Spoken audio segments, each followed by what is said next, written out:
Le convertisseur de couple est bien le plus méconnu des composants des véhicules automobiles actuels. C'est pourtant un composant central des boîtes à vitesse automatiques.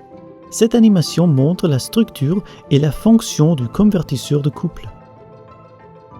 Le convertisseur de couple est composé d'une pompe hydraulique. Celle-ci possède des aubes incurvées et elle est entièrement remplie d'huile. Dès que la pompe commence à tourner, l'huile est soumise à ce que l'on appelle la force centrifuge. La force centrifuge est une force dirigée vers l'extérieur. Celle-ci augmente avec la vitesse de rotation de la pompe hydraulique. L'huile est ainsi propulsée de l'intérieur vers l'extérieur. La turbine prend place en face de la pompe. Cette turbine est quasiment une pompe hydraulique inversée. En conséquence, les aubes sont disposées dans le sens inverse. Les aubes de la turbine aspirent l'énergie de l'huile dont le mouvement est accéléré par la pompe. Les aubes représentées ici en rouge sont celles de la pompe hydraulique. Les aubes jaunes sont celles de la turbine hydraulique. On remarque ici que le nombre de tours de la turbine est plus faible que celui de la pompe, un fait qui est dû, entre autres, à des pertes d'énergie entre pompe et turbine. Il faut expliciter à présent le flux de l'huile. L'huile, qui se trouve à l'intérieur de la pompe, est propulsée vers l'extérieur par la rotation de la pompe et transmet l'énergie à la turbine.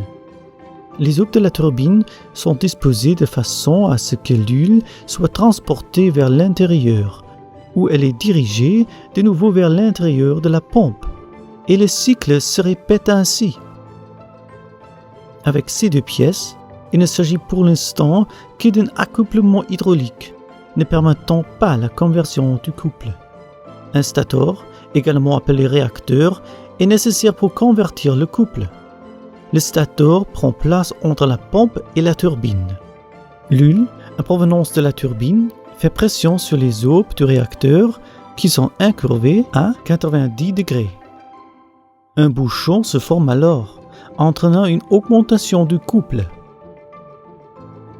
La pompe est fixée au carter, qui est lui-même relié au moteur.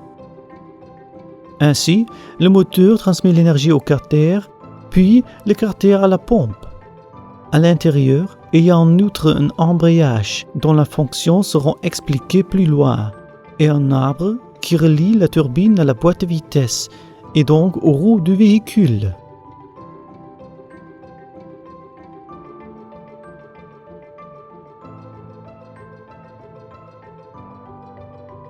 Le convertisseur de couple entre en jeu lors de 3 phases. Lors de la première phase, seule la pompe tourne, mais pas la turbine. C'est par exemple le cas quand le véhicule est arrêté à un feu parce que le conducteur appuie sur le frein, mais le moteur continue à tourner et donc à faire tourner la pompe. La deuxième phase est le démarrage, dès que le feu passe au vert. Le moteur génère alors un plus grand nombre de tours de la pompe, car le conducteur appuie sur la pédale d'accélérateur. Le conducteur a lâché le frein et la turbine est mise en marche par un flux d'huile.